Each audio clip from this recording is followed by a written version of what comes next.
Hello everyone, welcome to episode 4 of my Dragonbane solo campaign. Tonight is, as you can tell, I got a bit of a setup here. It's a very special episode. Remember back in the 80s and 90s, television sitcoms would always have that very special episode where they'd stop cracking jokes and get serious. You know, don't do drugs, kids. That sort of thing. This is sort of like that. This is a very special episode, even though it's absolutely nothing like that. I think I do normally do a summary of the previous episode. I will a little bit because I want to talk about oracles just a little bit for fun. Oracles always know. I don't know how they know, but there's a magic thing about oracles. Somehow, as a solo gamer, you rely on oracles to help prod your brain.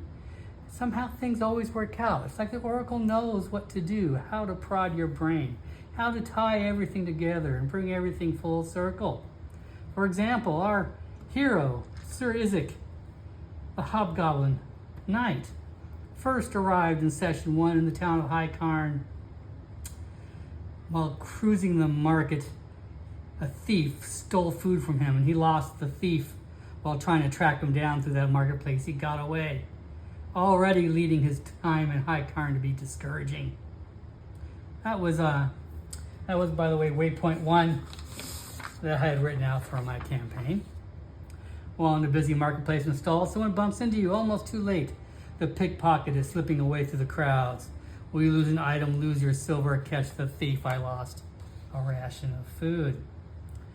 Progress through the campaign. We are now on waypoint 5, the last waypoint of chapter 1. All I really have written down here is that we need to encounter Nyx Figwin, the wolfkin animist who lives in a henge outside of town, and to get some information from him to proceed towards our main quest. Sure enough, we ran into him, and what do you know? The Oracle. Strangely, Nyx Figwin has had a problem with thieves stealing all the food from his marvelous garden that he has grown at that mammoth henge. All he wants from you is to track down the thieves and put a stop to it. Who would have thought? You know, of course, Isaac, well, he didn't necessarily agree. Like, okay, well, I'll see what I can do. He wasn't too terribly interested, but boy, you talking about rewarding me with a tale of how I have vast riches like beyond my wildest dreams. Isaac can dream pretty big. Vast riches become my wildest dream. Oh, that perked his curiosity. And what a strange coincidence to have like his food stolen the minute he comes into town, and Nyx himself is having his food stolen. So in the previous episode, he wandered back into town, asked the constable about it. Constable said, yeah, it's a lot of people have been complaining about food being stolen, but whatever, it's probably street urchins, there's hungry people. Less complaining and bothering me with a real problem. So he went and talked to a merchant at the stall as they were closing down. He entered town at the end of the day. This is the end of the day. Merchant at the stall, one of them, as he was packing up the stall, said the same thing. You know, he's had food stolen from him repeatedly, so much so he's more concerned about his food than he is about the rest of his goods. It's only been the food. Nothing else has been stolen. Strange. But he didn't really have much leads at that point. Isaac went further to where he lost the thief in the very first waypoint in the crowds. Well, the crowds have now thinned out. He can see more, and sure enough, there's a small alley, kind of where the last spot where he saw the thief. He wandered down that twisty, winding alley and was encountered by a cultist who told him to get the heck out of here. Don't come back. Quit nosing around or he'll kill him. Well, you know, questions and answers ensued, and well, Isaac ended up killing the cultist. I didn't really get much answers about it. I didn't really know what he's a cultist. But I ended up searching the cultist's body, and what do you know? I triggered through our oracle a trap while scavenging, a teleport sigil, new waypoint. Oracles always know. The oracles always know. As we begin tonight's episode, Sir Isaac, having pulled out a stone that was in the pocket of the cultist, should stare at the blue signal on the stone and suddenly be transferred elsewhere. Up here, in tonight's very special episode, Sir Isaac must escape the horrid house of the gluttonous god. I got a threat dice, by the way. I don't know why I didn't dig around in my dice bag and get one a while ago. Threats at a 4. So, Isaac appears through a teleportation circle up here in this room in the far corner. He's a little disoriented at first. He doesn't know what happened. He looks down at the stone. The blue light on the stone is dim. It's gone completely out. It just looks like a normal stone, and he's in a small room. It's got a pitched roof. I think we would know it. There's furniture covered in here and tarps and whatnot. Lots of storage. Everything's bulked up in here. There's a stairwell here that leads down, ends in a door. There's a small window here letting in light. There's still kind of the fading lights of day. The sun has kind of just gone down. But there's enough light in here to stream in and light the room enough to see. We would know this room is an attic. I don't think Nightkin really build houses like the Daykin do, so to him this is just a small room with a pitched roof filled with a bunch of stuff. It kind of feels a moment of terror. It's unusual for him to feel terror. He's not usually afraid of anything. The fear has long left him a long time ago, but magic still frightens him. How did he end up here? What did he touch? How did he get teleported here? Right here, there's a pedestal with a big bowl on top of it. On that bowl are a whole bunch of stones, just like the one in Isaac's hand, all of them too dark. There's a sign that says, used stones. Isaac doesn't really know what that means. He tosses his stone in there because he doesn't want anything to do with that stone. Seems to be powerless anyway. He needs to get out of here. He goes over here first thing off and looks out the window. He doesn't even know where he is. The window's small. It's not very big. It's kind of high up. Unfortunately, it's not a window he can fit through. But when he looks through the window, he can see the town. Highcarn all spread below him. He can see the marketplace. He's fairly high up. This is like 4 stories high.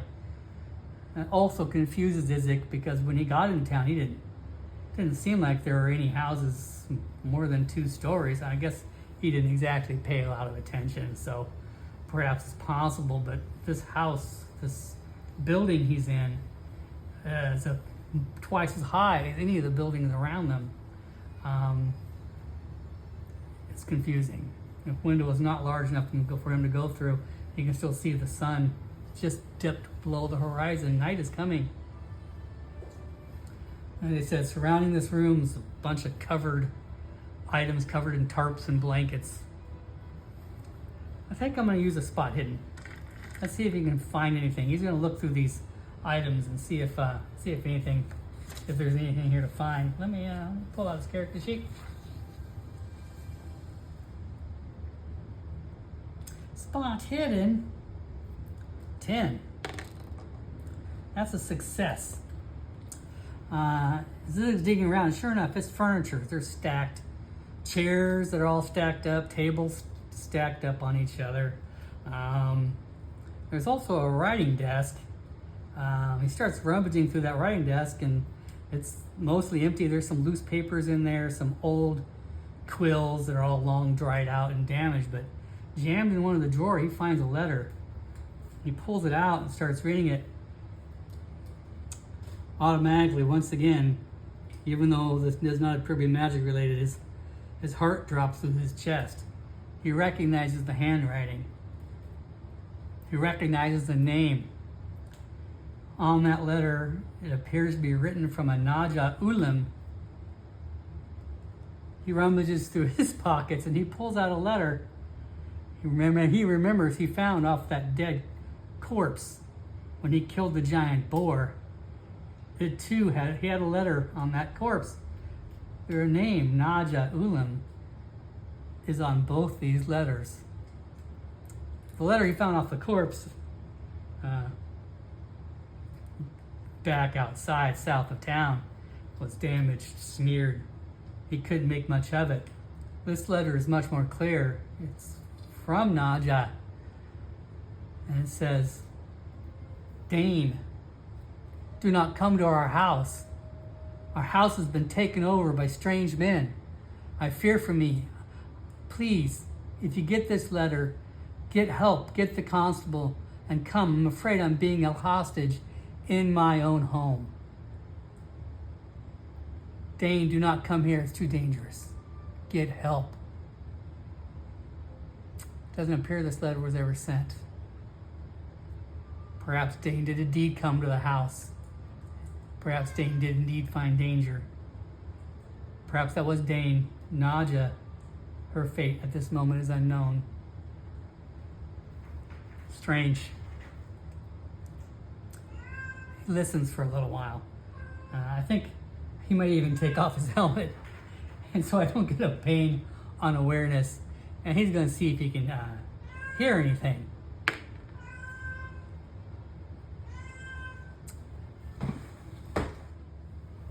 Let's see, an awareness of 4. I have succeeded.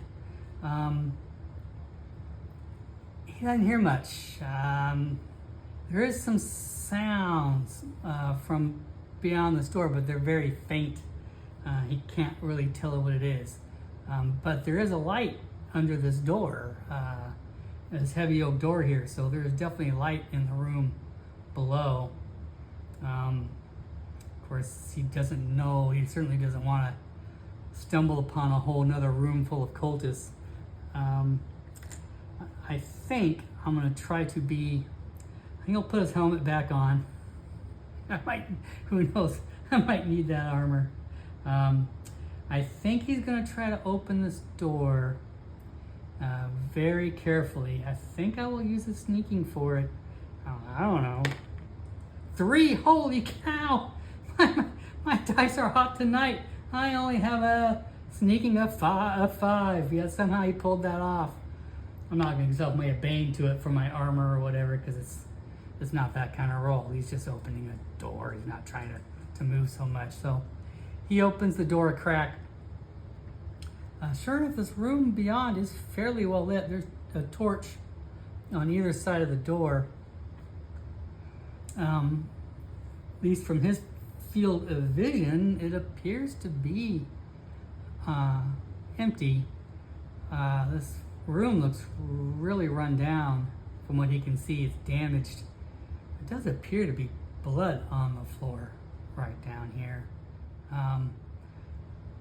It's filled with garbage, like all around the walls of the room. It's lined with garbage, and it smells. I mean, and that's saying a lot, you know. Isaac has used goblin latrines quite frequently through the course of his life. For him to think it smells worse than a goblin latrine, yeah, that's really saying something. That's no joke. He just pops into here. Suddenly the noise becomes a little bit more louder because he sees what's going on over here. The giant spider's not quite that big, but we'll go ahead and, you know, it's only so big a thing he can fit in this room. But there's a giant spider on the other half of the room. He doesn't notice him. Seems to be eating and munching on something in its web. How is there a giant spider in this house? Why? And then again, maybe I'll roll a myth and legend. I don't think it matters too much, but I think he's going to try to think this through. I just rolled a dragon on myths and legends. I'm going to give myself a little dot. Isaac thinks he knows why. There's 2 torches on this door. There's a door over here. 2 torches on this door. Spiders don't like fire. He has heard stories of some of more wild compatriots, even among goblins, that have been able to train spiders sort of as watchdogs. They just have to be fed quite regularly, or it can get very scary pretty quick. Perhaps between its fear of torches and fire, and it stays away from these doors, and being fed regularly, it's an unusual watchdog, but that appears to be exactly what's going on here due to this dragon's success. So, Isaac's not sure what he should do. Should he just sneak past this spider? Well, sneak's probably not an optimal word, but he's certainly not dressed like a cultist. He's now wishing kind of that maybe he grabbed the robes off the cultist he killed in the alleyway. Maybe he could have had disguise, but there was no way for him to know that he would end up where he is currently. Never even crossed his mind as a possibility. All I know is a spider's a threat. It's the prime time to ambush this spider. I think Isaac's going to pick up one of these torches on the walls and throw it at that spider and the web. I'm going to treat this like an ambush attack. And the thrown weapon attack. As a thrown weapon attack, you do use your skill of the weapon. In fact, I think I even took out a torch. I knew that I would try to set myself up with a little bit of something. So I did use an improvised weapon as a torch. He's going to grab that torch off the wall and strike that. He's technically within he's not quite 2 meters. I'm going to throw it at him. I think it's still going to be a hammer attack because you use whatever the weapon skill is of the weapon you're throwing. So this is a blunt item. It will be the same as a hammer. So I'm going to throw this torch at this spider and see if I can't ambush him, do some damage to him to begin with. The attack does hit automatically, plus damage bonus. Monster, this is an ambush, so you can't dodge. Let me quickly look up the ambush rules, because I gotta admit I haven't really. I'm usually the tail end of the ambush. I'm usually the ambush-ee, not usually the ambush-er. So let me quickly refresh my skills on how an ambush works real quick. Let's see, it might be under Boons and Banes, huh? No. Let's see. Surprise, or maybe it's considered a surprise attack. I consider surprising my enemy. You gotta choose any initiative. Well, it's not in the first round of combat. Well, I don't know if it's quite that. Let's see, could it be considered an ambush? Is it a sneak attack? I guess it is a sneak attack. I just succeed on a sneaking roll. Can be both ranged and melee weapons. First to make a sneaking roll, which I did.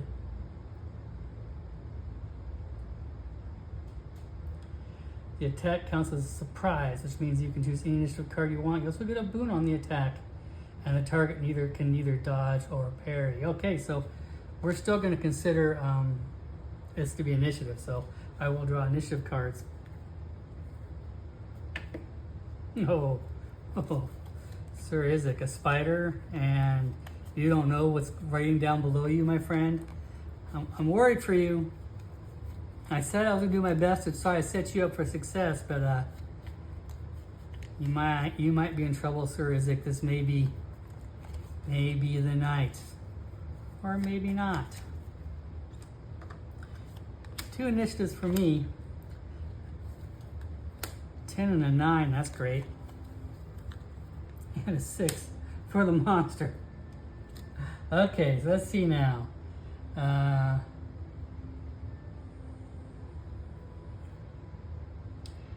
Kind of surprising, which means that you can choose any initiative card you want.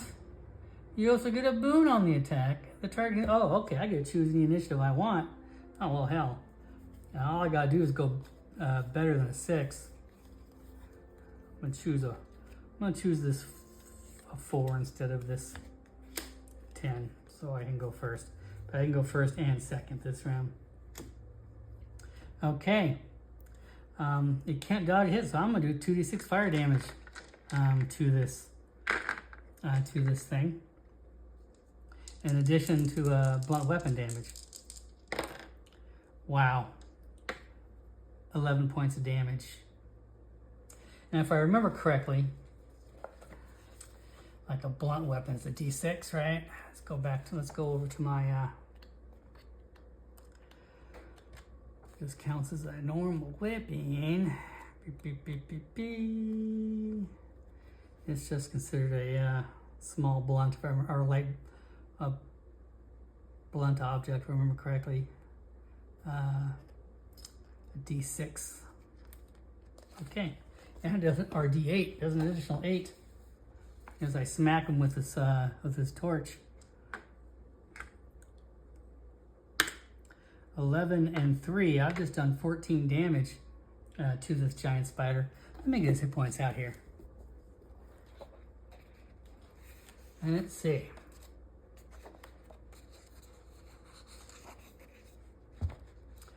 All right. We'll keep track. 14. He has 36, so he's already at 22.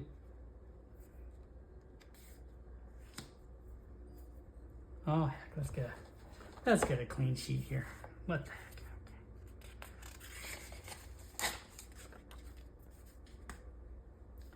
Okay. All right. 36 down to 22.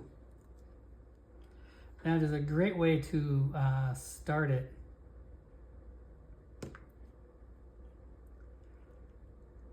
All right. So Izzy's got a torch in his hand. Oh, he threw that torch. I'm gonna say on that. And so the torch is lying over there. It has a chance to go out, I think. I can look at those rules. It doesn't really matter. There's another torch. Like I say, he's got 2 torches on either side. He can grab another one if he needs to. Okay. All right. I'm going to keep out that because I'm going to need his attacks here pretty quick. Now let me read back on that surprising thing. Well, it's a good thing to know. Refresh yourself on how to use some of these rules that I forget about. Let's see. I can see your attack counts. You can see your attack counts as surprising. I do have to choose initiative card. I got a boon on the attack. I didn't really need to. It's not a subtle weapon. One attacker against another. It's kind of an ambush. Wasn't quite the ambush, but that's fine. Okay. Okay, that's it. Now we're rolling regular initiative rounds. Okay, so the spider does get to go next, even though just because I got to go first with the initiative card. So next, well, I'll roll the spider's attack. He is upset. That was not supposed to happen. People walk down this hallway, this area all the time, going between these 2 doorways, and you know they just drag him food. He's used to being fed. He's not used to being attacked by a torch, so it came both as a surprise and a betrayal of his trust and confidence. He's angry. Roll a d6. He is a monster. 4. Poison Sting. The 8-legged horror raises its rear and attacks its victim with a poisonous stinger that shoots out of its repulsive body. The attack inflicts d10 piercing damage, and a victim who sustains at least 1 point of damage also injected with a paralyzing poison with potency 10. The attack can be parried. Yes, and Izik's other hand is a shield. So I do think I will parry that attack. Okay, so let's parry this crazy attack. Izik still has his shield equipped in his other hand. That is the sole purpose that, shields are for parrying these attacks. And I think paralyzation poison sounds very, very bad. Let me refresh my little memory here on parry just to make sure. I do like to make sure I know what the heck's going on with the rules.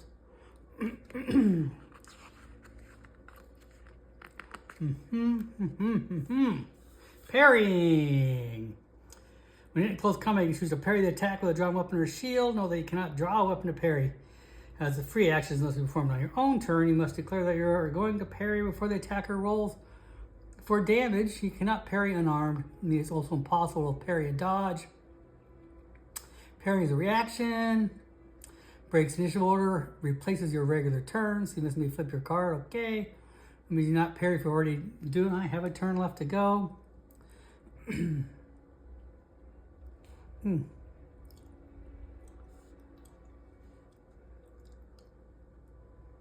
Parry succeeds. You suffer no damage. If you have a shield drawn, you can parry instead of your weapon, no skill. You can instead use any strength-based melee skill to parry with a shield. Okay. Nice, you can parry this attack as it says piercing damage you cannot normally parry. So that's why it specifically spells that out in the book. Oh, it says monsters can't be parried unless it spells it out, so I'm glad they do. Okay, well, I guess we will just parry with a good attack. I guess we'll parry with swords, it doesn't matter. You roll a 12 to parry. I succeed. Okay, so I parry his attack. A new initiative order.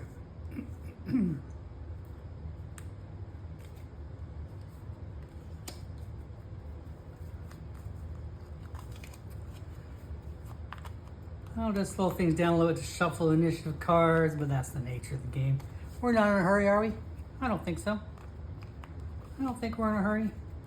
Other than the fact that I sure don't want this spider to kill me. God.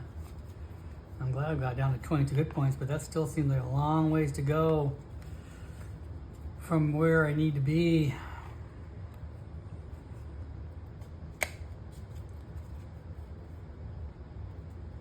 Okay. Yeah. 2 for me. 1 for the spider. He's going on an 8. I got a 10 and a 6.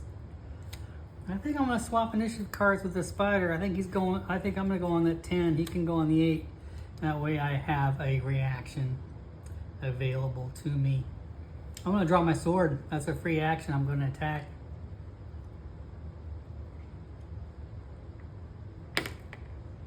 Well, that's exactly what I needed to hit. 2d6 with my brand new short sword. I haven't had a chance to use this short sword in combat. Poor Dane. Probably taken from Dane. Ooh. 9. Plus an additional d4 because of my strength.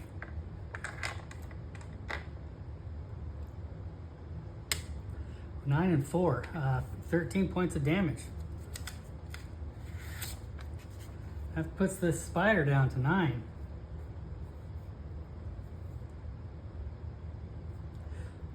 Right? Yes. 9 points. Wow. This spider is not happy with that. I don't think he's happy with it. Nevertheless, he's going to attack. I don't think he's going to flee. Maybe I should think about that. Does he have a way to flee out of this house? Does this is this here a hole that he can, as big and fat and bulky as he is there some other nest back in here he can retreat to? I think I'm gonna say 1, 2, 3, 4. He keeps fighting. 5 or 6, he's gonna flee because he's in trouble. Okay, he's gonna keep fighting. So let's roll a d6. Let's see what he does to me now. 1. Mandibles. The spider's serrated must switch through the air like scimitars. The attack inflicts 2d8 slashing damage on an opponent. That's a lot of damage. Okay. Of course, I know I'm wearing an armor. I have a Bane to evade, but I'm still going to try to evade this attack. So that was his go. I'm going to use my attack to try to evade it. Now, what's my evade? 10. Oh! Well, let's see. I don't know if I roll a dragon, isn't that an automatic success regardless of whether I got a Bane on the roll? How does that work? I'm probably making stuff up as I go. I think if I fail, right? Don't you take the worst dice? You don't take the best dice. If I roll a dragon, it doesn't mean I automatically succeed, right? I don't think that's how that works. Let me look.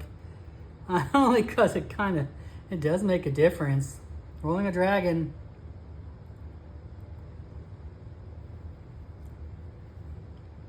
Boons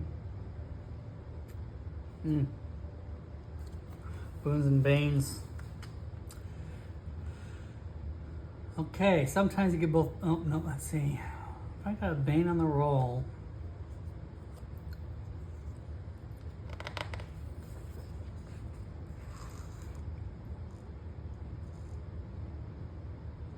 Roll the Banes and Banes.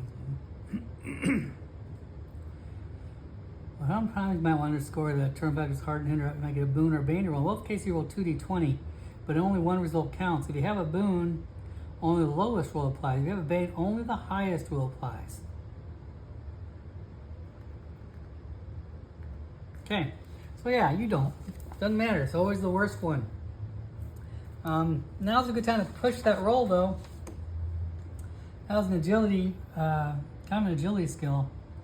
I'm going to take that dazed on my agility hit to push that roll. I'm going to try to evade it again. Worth a shot. How did I roll double demons? How did I roll double demons? Is that possible? Is that really what just happened to me right now?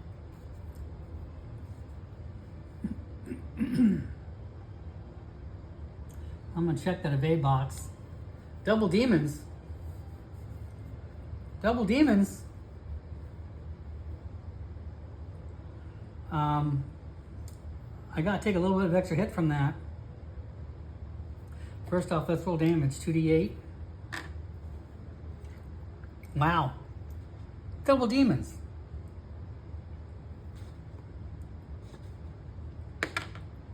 Four, 6. Took 10 points of damage. I do have 5 armor. What did I just say I took? 10 points of damage. I do have 5 armor. I took 5 points of damage. Is that correct? Let's see. I don't only have 1 here really, so let's see. I was down 1 hit point, so 1, 2, 4, 5. I'm going to say those mandibles grasp the shield out of my hand and yanks it out, and he chomps it and crushes it. It's just a wooden shield. So I'm going to say those starring mandibles of his crush my shield, yank it from my hand and crush it. That's not great. But I rolled double demons. Yeah. What?